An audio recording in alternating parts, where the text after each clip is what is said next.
There's no warning. No lightning in the sky. No earthquake beneath your feet.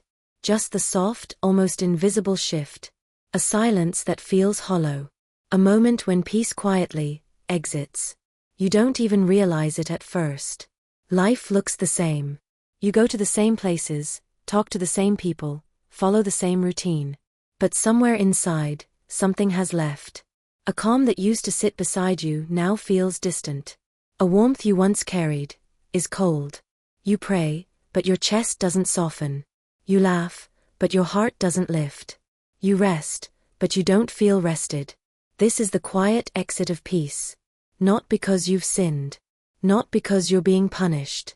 But because your ruh has begun its migration before your body has followed. Allah says in the Quran, "Indeed, by the remembrance of Allah do hearts find rest." Surah Ar-Ra'd 13:28. But when your heart is placed in a space where remembrance is difficult, where truth is swallowed, where sincerity is strained, that peace begins to dissolve. And you feel it. Not as a scream, but as a slow disconnection. This is not anxiety. This is not overthinking. This is your fitra recognizing misalignment. And it speaks to you through restlessness. Science has a name for this, dysregulation, when your nervous system is no longer able to stay in a state of calm due to subtle, persistent stress. The body stays in survival mode. You're not in danger, but you feel unsafe. Not from the outside, from the inside. And so you check your phone more. You breathe shallower. You wake in the night, your mind already spinning. You smile in conversations, but your spirit watches from a distance. You are there, but not really. Because your peace has already packed its things. It left when you stopped being heard. It left when you began shrinking to keep the harmony. It left when you started pretending that this is what contentment feels like.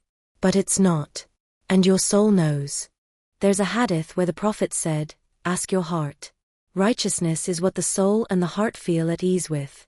Sin is what wavers in your soul and causes uneasiness in the chest, even if people give you fatwas, rulings. Musnad Ahmad.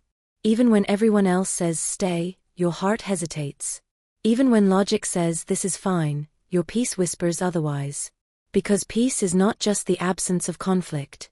It is the presence of clarity, of alignment, of feeling at home in your own at. And when that peace leaves, Allah may be guiding you through absence. Not a punishment, but a protection. You see, there are spaces where peace cannot grow. Relationships where it is always sacrificed. Jobs where it is traded for survival. Habits where it is drowned in distraction. And if you stay too long in these places, your soul starts to quiet. Not in tranquility, but in surrender to exhaustion. That's when you notice the shift. You no longer feel deeply. You no longer reflect. You no longer hear the internal dhikr that once lit your chest. Even beauty passes you by unnoticed. That's the cost of ignoring peace. It doesn't leave loudly. It simply stops returning. But the most merciful part? Your ruh will never stop signaling. Even when you ignore it, it will try again, gently, faithfully. Through discomfort. Through tears you don't understand. Through prayers that turn into questions. It's not trying to confuse you. It's trying to bring you home. Back to a place or state where your peace can breathe. You may think, but if I walk away, I will lose everything I've built. The time he gave. The effort I poured in. The connections I held on to. But what if the only thing you'll lose is the noise? The Prophet found himself in a cave when the first revelation came. Away from the city. Away from people. Because sometimes, peace is not found in addition. It's found in subtraction. And when peace begins to return, after you let go, it comes not as fireworks, but as stillness. You breathe deeper. Your body loosens. Your mind slows down. You make decisions without panic. You wake up without dread. You begin to smile without effort. That's how you know peace has returned. Because peace doesn't announce itself. It simply feels like coming back to yourself. And when you have known both its presence and its absence, you begin to recognize the difference more quickly. So now when you notice your heart tightening, not in fear, but in fatigue, you ask, what part of my life no longer fits the peace I'm trying to protect? You realize, walking away doesn't make you weak. It makes you honest. It says, Ya Allah, I want peace more than I want control. More than I want comfort. More than I want approval. And when you make that niyah, that deep silent intention to guard your peace for His sake, Allah begins to rearrange your path. He sends ease through unexpected doors. He lightens burdens you didn't even realize you were carrying. He fills your hours with meaning again. And the things that once drained you begin to release their grip. You may find yourself sitting in a quiet room, maybe at far, and realizing, This is what peace feel like. Not excitement. Not adrenaline. Just calm. And in that calm, a tear falls. Because you remember how long you went without it. And you promise yourself. You want to stay where peace must fight to survive. But that decision comes with grief, doesn't it? Because to walk away from a place where peace has left often means walking away from people. From memory. From versions of yourself you once loved. And in that loss, a new question rises. It comes quietly, often when you least expect it. You've walked away. You've made the decision. You've chosen peace. And still, it aches. A memory surfaces mid-prayer. An old song stirs something in your chest. You wake from a dream that makes you weep for something, or someone, you've already released. And in that moment of softness, doubt creeps in. Did I leave too soon? Should I have tried harder? Was there more good than I realized? This is grief. Not a mistake. Not weakness. But the heart's way of honoring what it once held. You see, grief is not a detour, it is part of the path. Even the right decisions can break your heart. Even sacred endings require mourning. Islam honors this. The Prophet Muhammad cried at the grave of his son Ibrahim. He wept when remembering Khadijah. He felt the weight of loss deeply, not because he lacked trust in Allah's plan, but because love, when it leaves an imprint. And that imprint must be felt. The world tells you to move on. To stay strong. To not look back. But Islam teaches us rahmah, compassion, not just for others, but for ourselves. And grief is a form of compassion. It is how your body, your soul, and your nervous system process the detachment of something you once built your days around. Grief is not a signal to go back. It's a sign you cared. That you were sincere. That you showed up with your heart open. So when it aches, let it. There's a verse in the Quran that carries immense softness. Do not weaken and do not grieve, and you will be superior if you are true believers. Surah Al-Imran 3, 139. Allah acknowledges both weakness and grief, but reminds you that your worth is not measured by how little you feel. It's measured by your truth. So if you grieve, grieve sincerely. But do not confuse the ache of detachment with the need to reattach. This is where many hearts become lost. They feel the pull of sadness and mistake it for a divine sign to return. But sometimes, your soul is simply adjusting to absence. Like a wound closing. Like long learning to breathe in a new rhythm. In neuroscience, this is called neural pruning, when the brain begins to disconnect synapses that are no longer needed.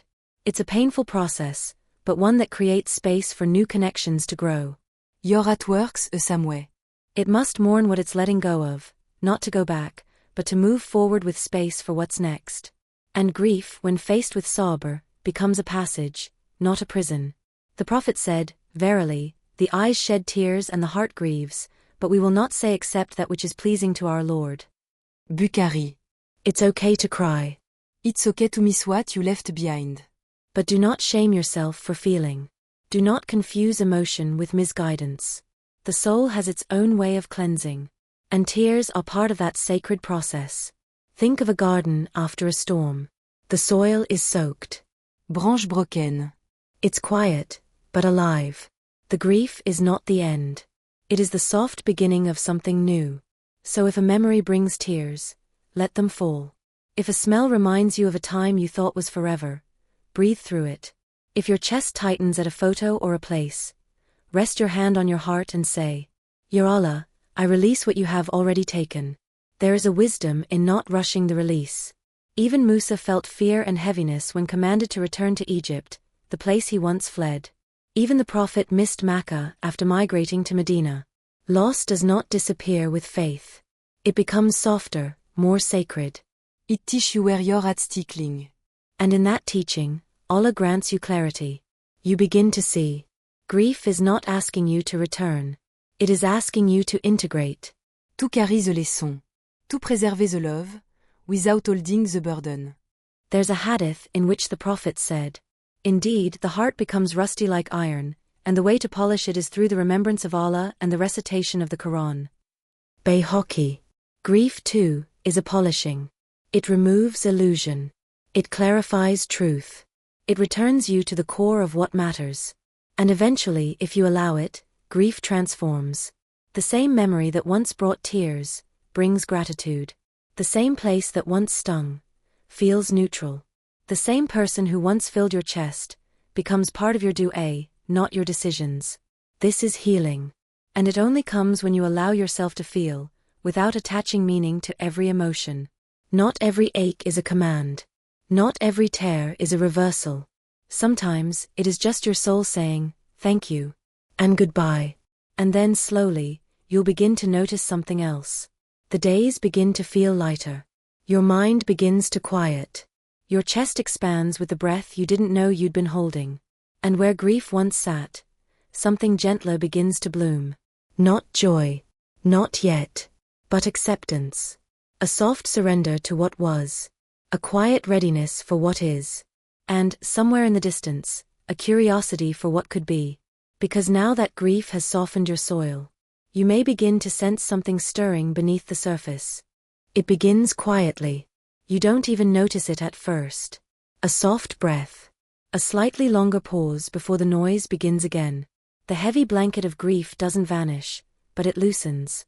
And underneath the weight, you begin to feel something. Not joy. Not yet. Not clarity. Just lightness. As though your soul has exhaled. You wake one morning and realize you didn't dream of them. You sit in silence and realize you don't feel pressed to speak. You move through your day without the ache dragging behind you like a shadow. It's not that everything is fixed. It's just that you're no longer carrying what wasn't yours to hold. This is the mercy of Tajreed, divine emptiness. The Prophet lived this. When he lost his beloved wife Khadija, his uncle Abu Talib, and faced rejection from Tarif, he entered the year of sorrow. A season of loss. Of grief. Of darkness. But then, came Isra and Miraj. A journey through the heavens.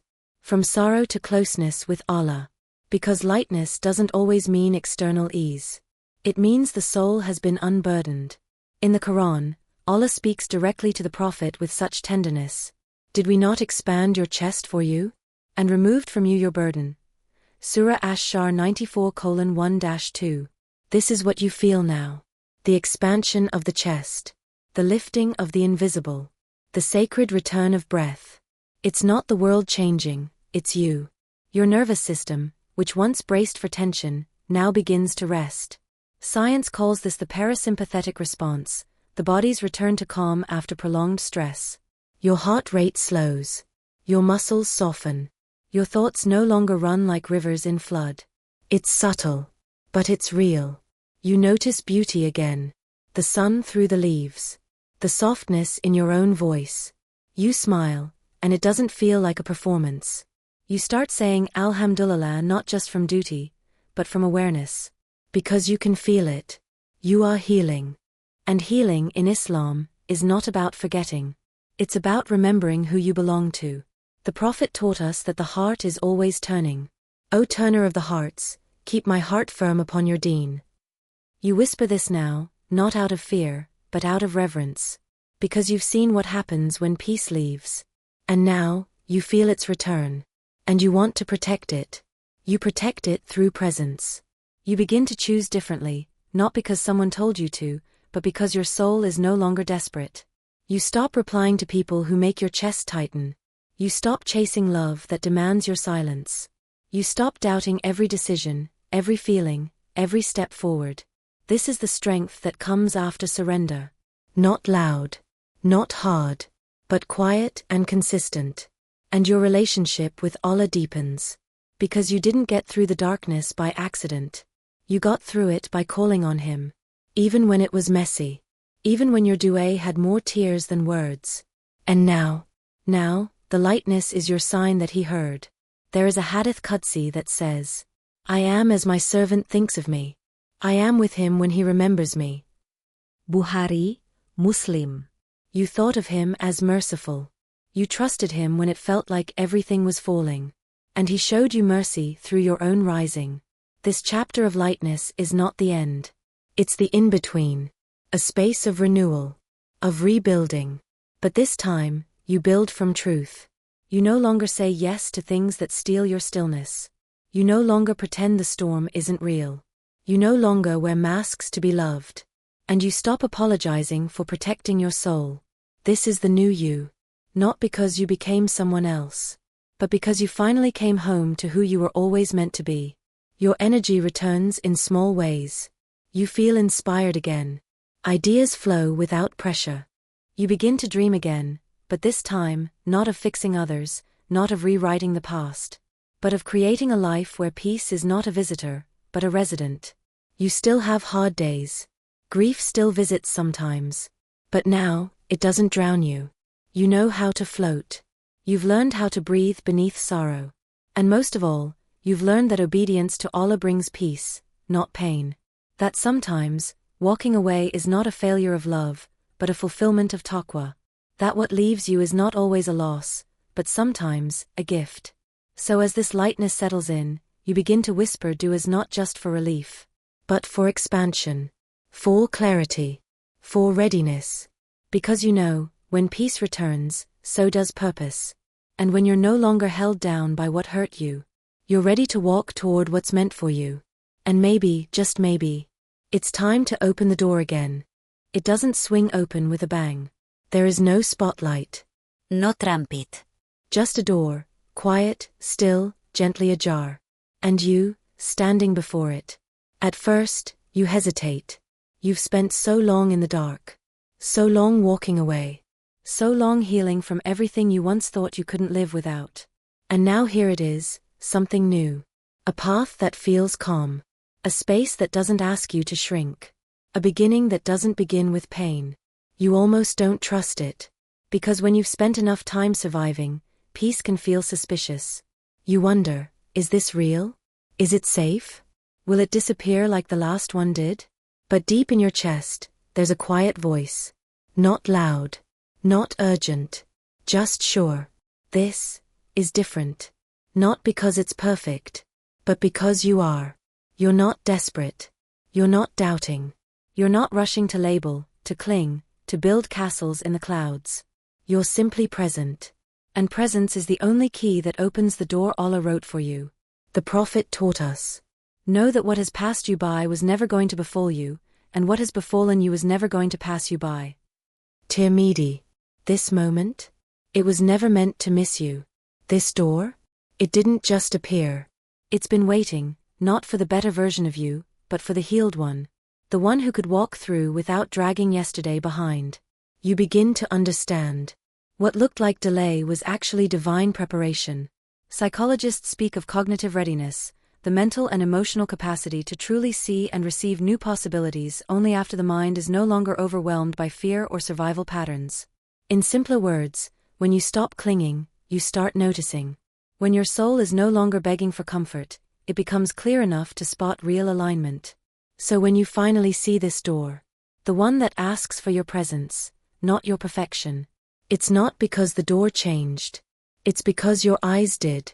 You see now that the things you thought you wanted were actually detours. They led you here, yes, but they weren't meant to be kept.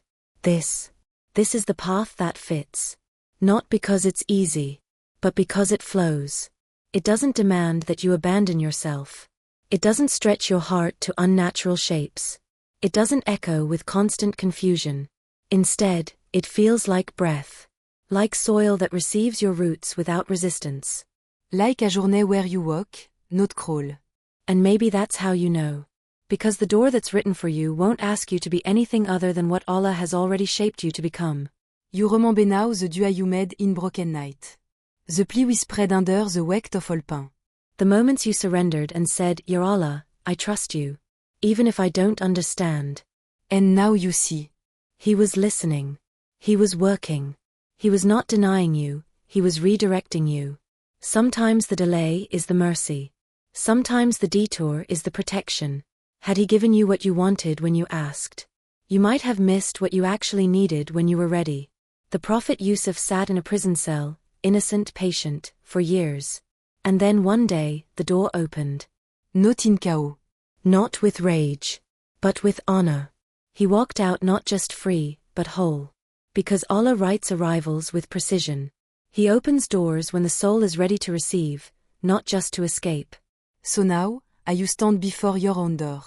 Perhaps a new opportunity, a new relationship, a new way of being. You inhale deeply. And for the first time in a long while, you don't feel afraid. Because you veux mais yourself now.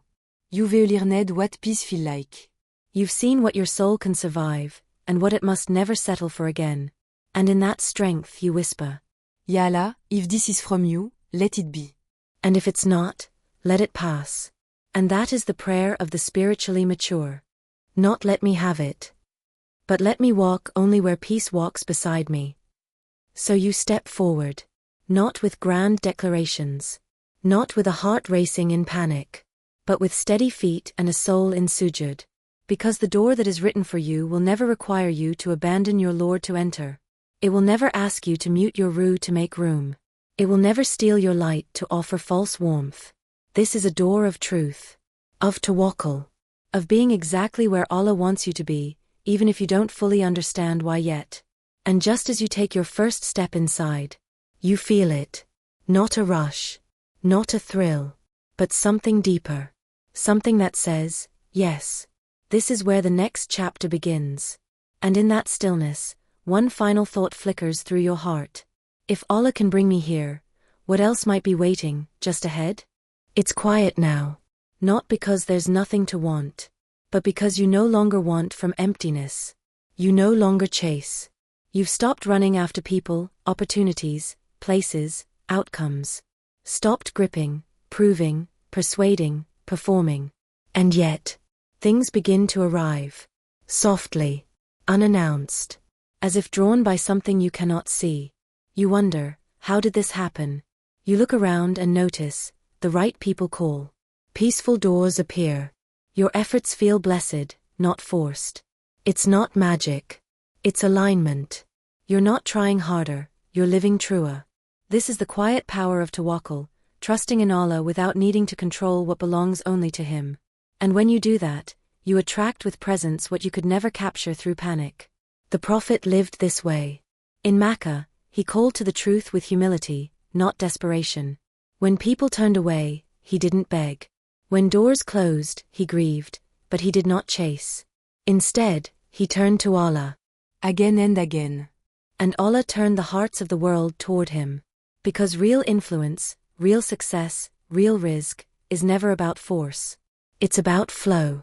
Flow that begins when you are rooted in who you are, and who created you. Science, too, tells us this. In psychology, it's called emotional coherence, when your inner world, thoughts, feelings, beliefs aligns with your behavior.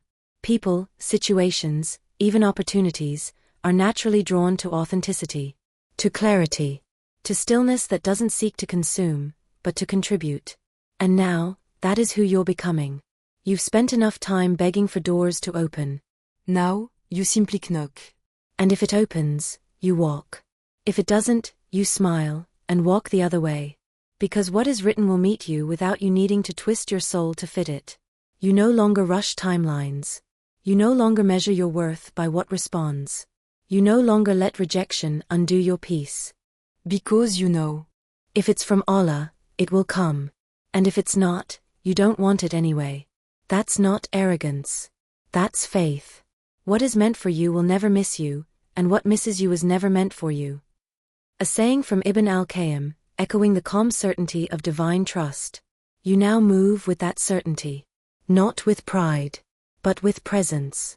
You show up fully in what you do. You give with sincerity.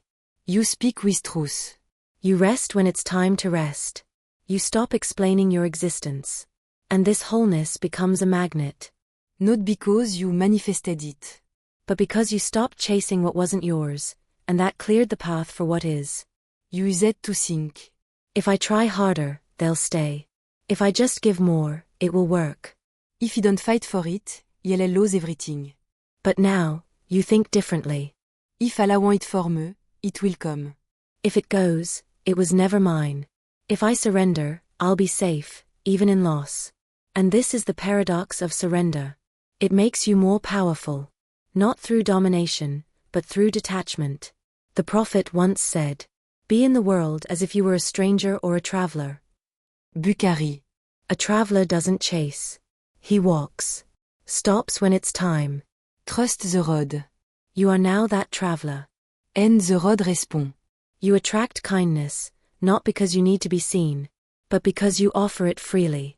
You attract peace, not because your life is perfect, but because your heart is anchored. You attract purpose, not because you force a vision, but because you move through each day with intention. And still, there will be tests. Still, there will be days of longing. Still, you will wonder why some things haven't arrived yet. But now, you don't fall apart when they don't. You sit with it. You say Inshallah. You remind yourself, Allah is never late. He is never careless. And in that moment of waiting, you feel no lack. Because Allah fills the spaces that people used to occupy. He fills the hunger that used to drive you to cling. He fills the gap that chasing never could. And you, for the first time, feel full.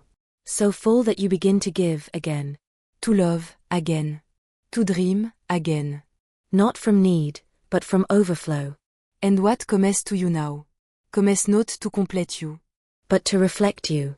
Because when you stop chasing what is not written, you create space for what is written to find you. And when it does, you don't rush it. You don't grip it. You simply receive it. And whisper, Alhamdulillah. Because you know. What Allah brings.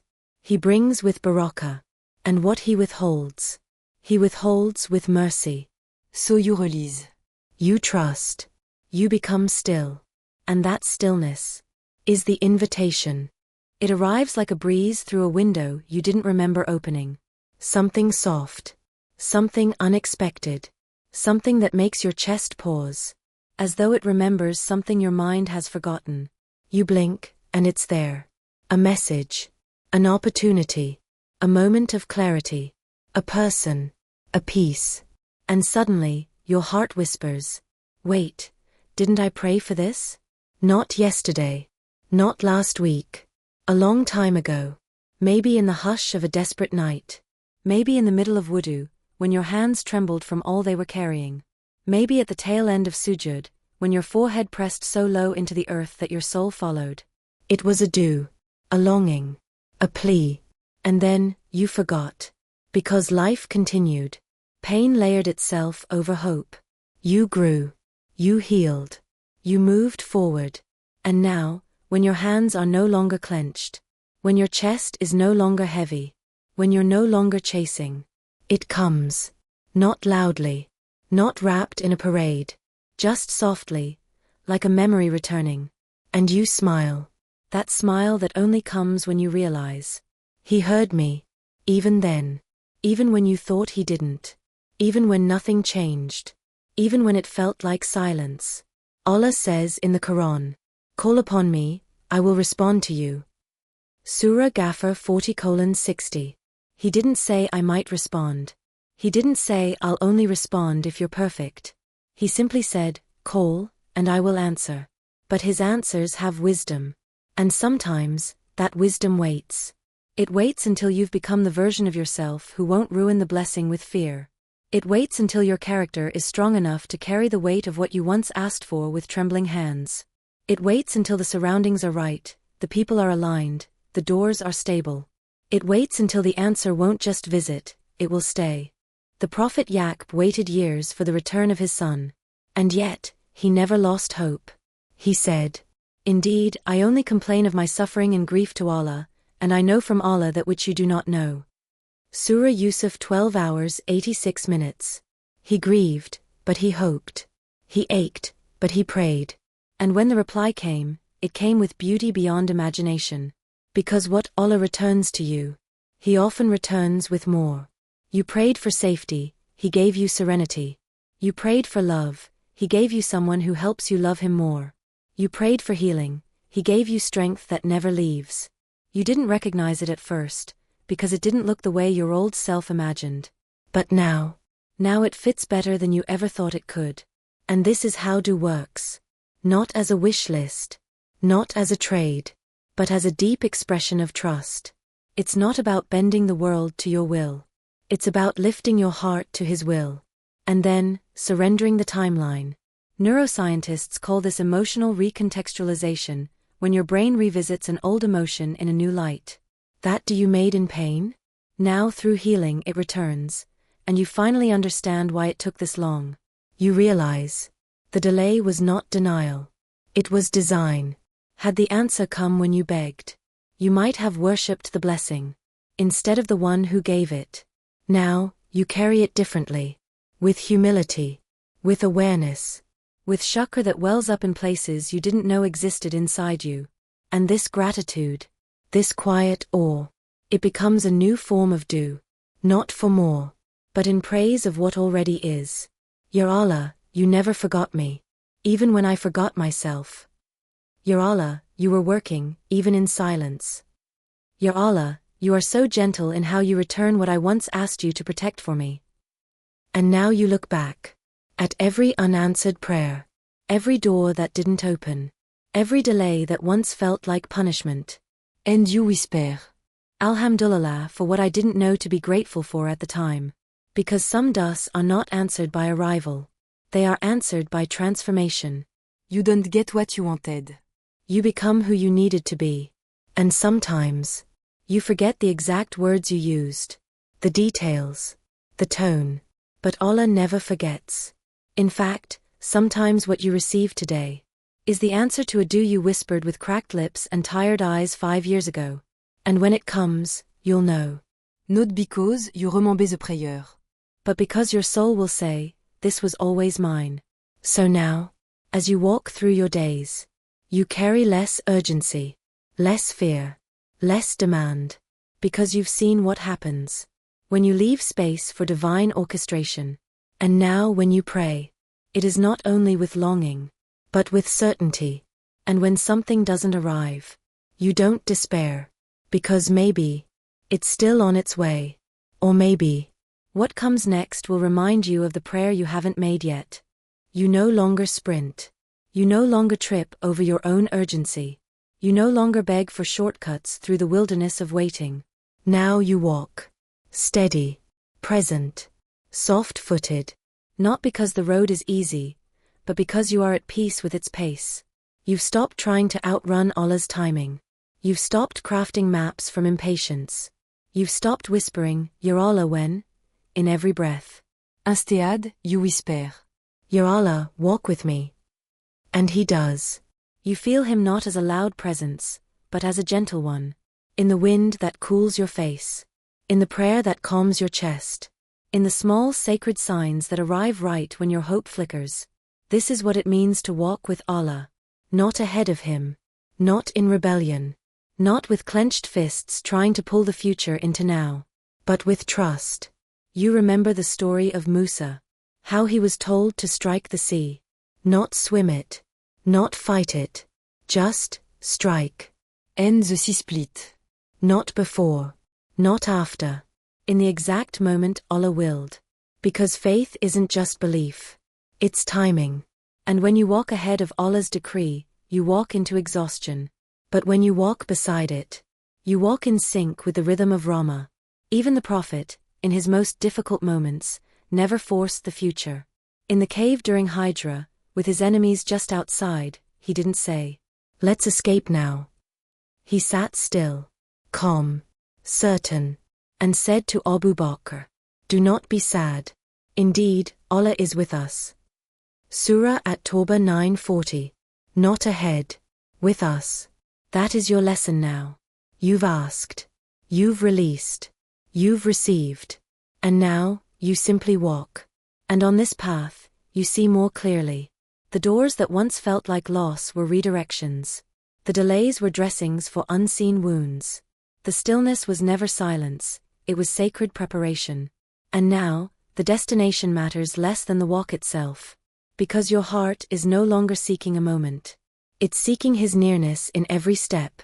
You stop measuring your journey by how far you've come. Instead, you ask, did I remember him today? Did I pray with presence? Did I pause before I rushed? And when the answer is yes, you know you're walking with him. Even if nothing big changed. Even if the blessing hasn't fully arrived. Even if you're still healing. Because peace no longer lives in the future. It lives in now. And in this now, you find a new kind of joy. The joy of sujud. The joy of small dust made with big hearts. The joy of knowing your path, no matter how winding, is his design. You notice how your limbs obey more gently. How your gaze lowers with more love. How your smile grows easier when someone says, Alhamdulillah. Not because you're trying to be pious, but because your heart has started breathing in worship. It's become your rhythm. Your default. Your quiet joy. And yes, you still have desires. You still plan. You still hope for things.